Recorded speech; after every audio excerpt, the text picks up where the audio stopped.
Welcome back to A Better Choice Homestead. My name is Kelly, and on my channel, I focus on food, growing it, preparing it, and preserving it.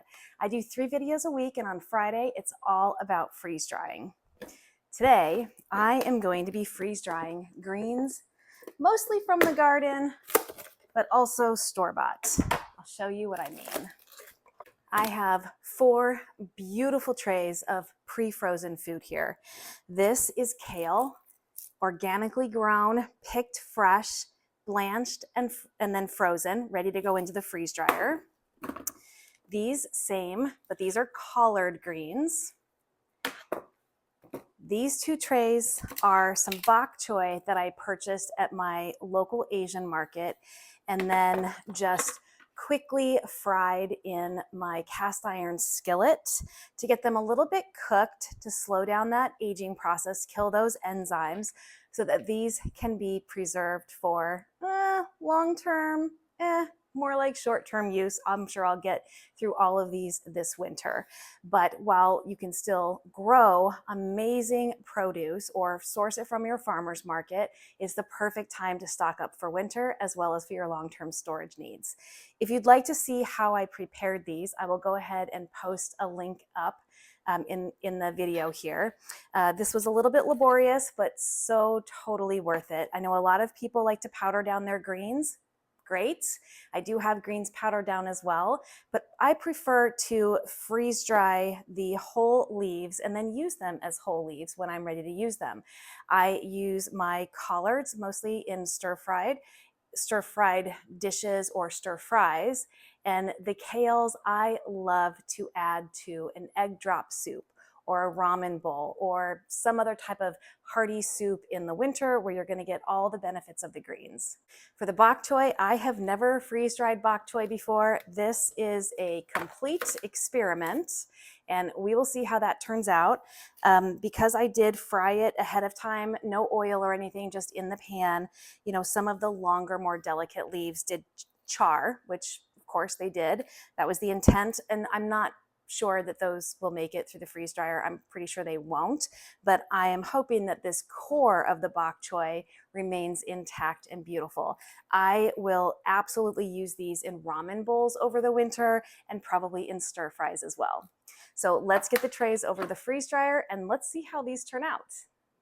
Freeze dryer's been setting up for 15 minutes, so it is ready. I am going to go in first with my kale on top. Then these beautiful collard greens, very full tray as you can see, but we're not pressed up against that top heating plate, so we are good to go. Next we have this beautiful flash fried bok choy. Ah, it smells delicious.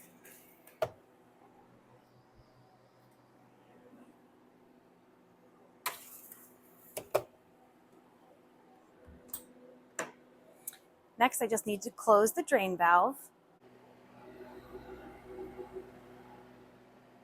and then press continue on the machine. I've got this set to the normal factory settings, except the extra dry time. I've put that at 10. That's my standard go-to. These are greens. They will probably be done in less than that amount of time, but we'll check it when this is ready to go and we'll verify, and then we'll get this packaged up and we'll rehydrate one of each to show you how I do that. Our greens should be ready to come out of the freeze dryer now. They were actually going to be, the timer was going to be done just after dinner last night, but I had so much going on and really needed to get a good night's sleep, so I threw about 12 more hours on. So this is at 42 hours. They probably would have been done at about the 30-hour mark, but let's go ahead and see how we did. First, I need to open the drain valve.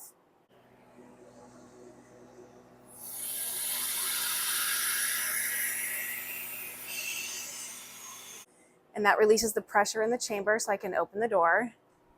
These greens should be totally dry, and they are.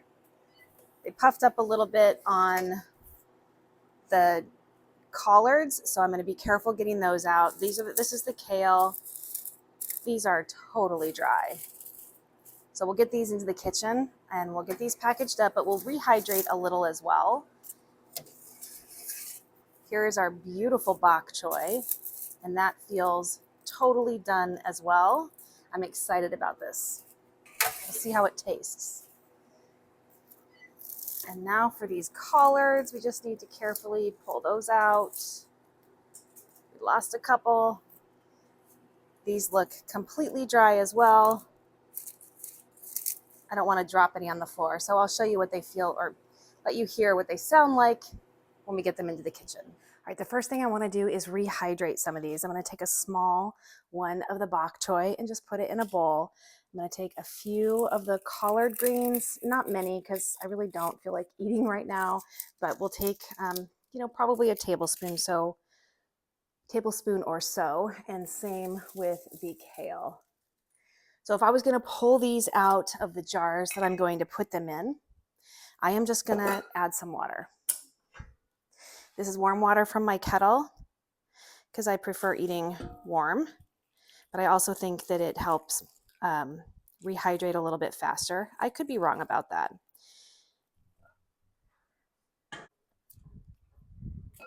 All right, I'm just helping those get down into the water. I'm going to flip this bok choy over. Everything feels like it's pretty much already rehydrated, but I'm going to set this aside while we package things up. Now I'm going to be storing in glass jars. None of this is going to make it into Mylar because this will get eaten over the course of this winter. I'm going to start with a larger or taller half-gallon jar. I'm going to put one 300cc oxygen absorber in the bottom.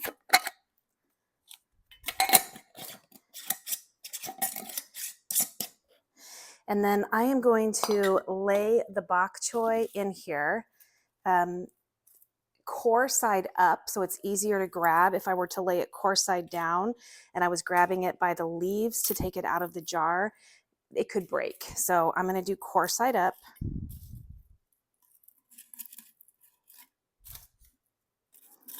They are pretty fragile, so I am being gentle.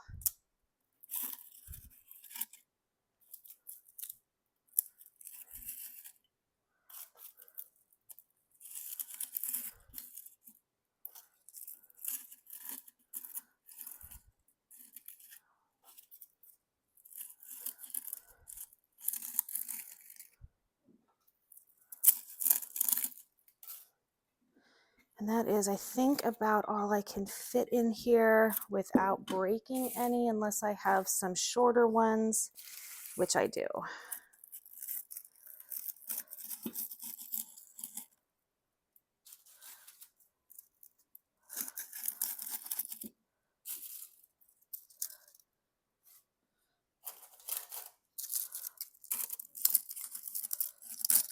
Some of those charred ends are coming off, but that's perfectly fine. This is a nice full jar. I'll give you a close-up of that in a minute. Second jar for these. Again, I'm going to put the longer ones towards the bottom.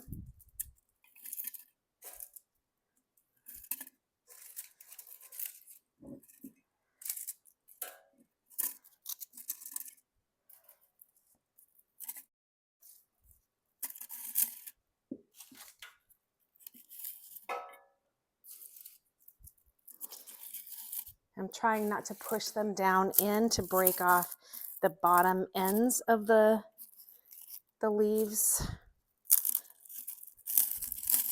But I think some breakage is totally expected because they're really fragile.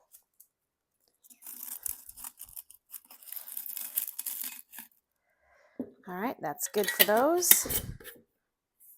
It's a nice jar as well. Oop, I didn't put an oxygen absorber in there. I'll put it on top and that will be fine.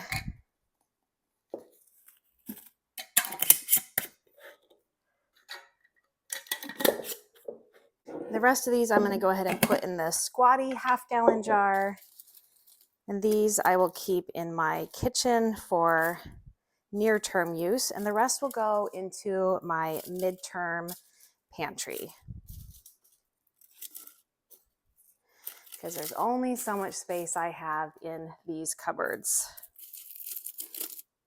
And I have a lot of freeze-dried food in there.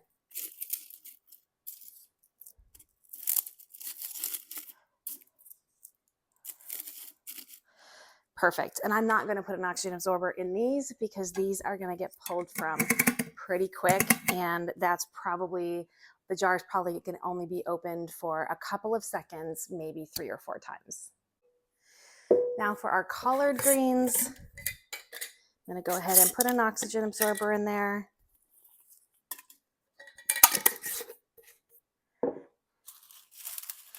And I do have a funnel, which is probably going to make it easier, although it is going to be a little challenging to get these down in there without them breaking because they're so fragile.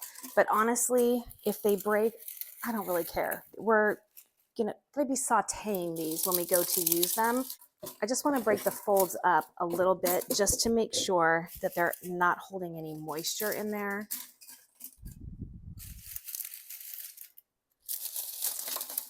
And these are completely dry. You can probably hear that crunch. Now I am going to be smushing these down. I don't mind if they're, smaller pieces. Some will be smaller, some will be larger. But again, we're just going to be sauteing these down. So it's going to be fine.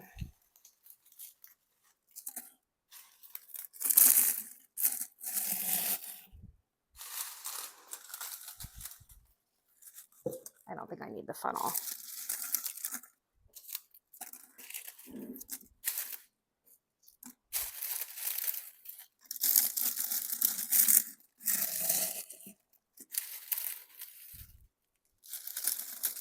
Probably going to need one more jar because this is going to need at least 2. And so I'm assuming that the kale is going to need at least 2 as well.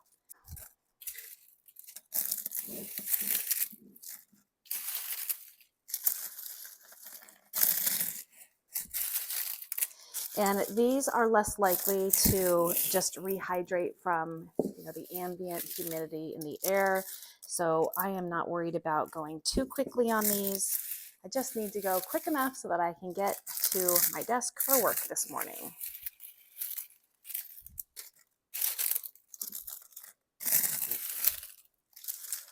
All right, we're just about there. So I think what I'm gonna do is save the rest of this tray for a quart-sized jar. Those I can put down here. This I'll put upstairs in my midterm pantry. Midterm, long-term pantry.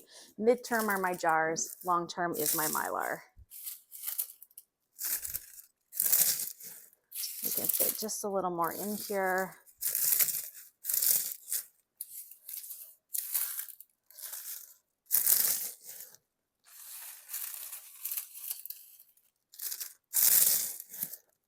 Well, we're still going, so maybe we can fit all of them in. Who knows? They're kind of pillowy down there, so I don't think I can get much more. But we'll see. I'm going to leave it at that. So I'm going to go ahead and put a lid on here. And that is a full half-gallon jar, very full of collard greens. Move over to the kale.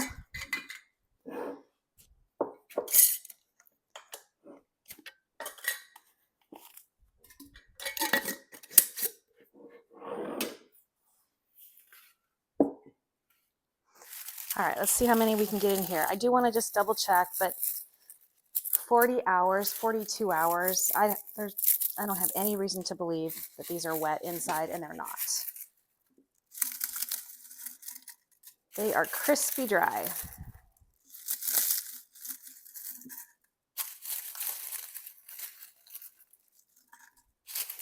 But some of these bigger curly pieces, I'm just gonna, yeah, they're dry. Nothing wet in there at all.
Now, the kale is something I would use in soups, for example.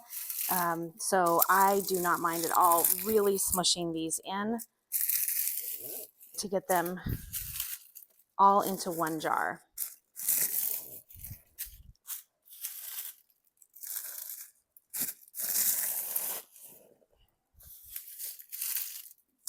Soups or ramen bowls.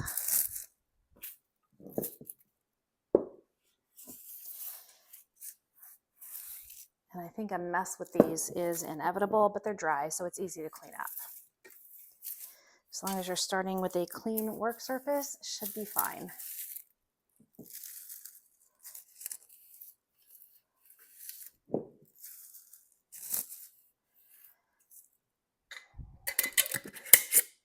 A really full jar of kale greens. Okay, actually, I do think I have a jar with just a little bit of the collards left in it from last summer, and I can fit these in there. So let me go grab that jar. All right, this is all that I have left from the garden last year, and these will fit in there just fine. And you'll notice there is no oxygen absorber in here, and they are still totally dry.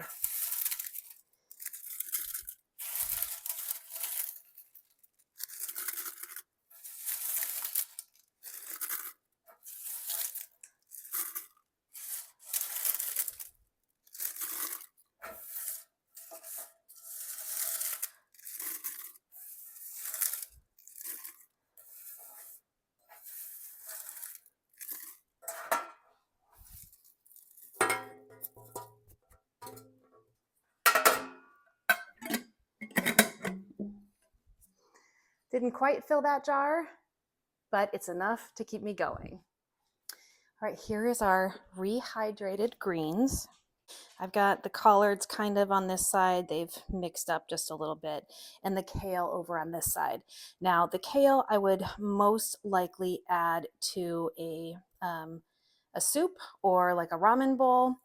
And so I would just throw them in freeze dried and let them rehydrate naturally in the soup.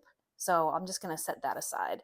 And for the collards, I would rehydrate them just like this. You can see there's a lot of water in here. These are only going to absorb the amount of water that was lost and is required to refill the cells. So you don't have to worry about overhydrating greens or really any vegetables.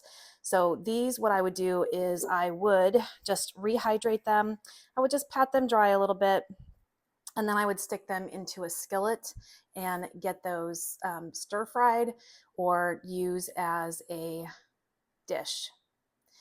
One of my favorite ways to use these is for breakfast. I put this into a skillet with a little bit of oil. Of course, I would use a lot more, but I would throw in there some chopped onions, some chopped garlic, some chopped peppers. I prefer the hot cherry peppers or some sort of a hot pepper, but you can certainly do it with bell peppers. Stir fry that around just a little bit and then pour over some beaten scrambled eggs and then just cook the eggs through. And it is a beautiful breakfast where you're getting a ton of nutrients from the greens. And then we have our bok choy. This looks to have rehydrated beautifully as well. It's a little waterlogged right now, but we could certainly pat that dry if we were going to use it in a stir fry, and it would be beautiful. I, of course, am intending to use most of these in, say, ramen bowls, so they would go in wet and they would just be fine rehydrating in the soup. But let's give these a try. All right, so let's try the kale first. So this was in there for a couple of minutes. Doesn't take long to rehydrate this at all. Beautiful flavor if you like kale. I like kale. The collards, they're going to be just as fine as well. Totally soft. No difference in taste than if I had just blanched them. They're delicious. And then we have our bok choy. This is a little flimsy, little bit still needs rehydration in this very center piece right here. But like I said, it was only in there for a couple of minutes, but I'm going to go ahead and give this a try anyway for flavor and for texture.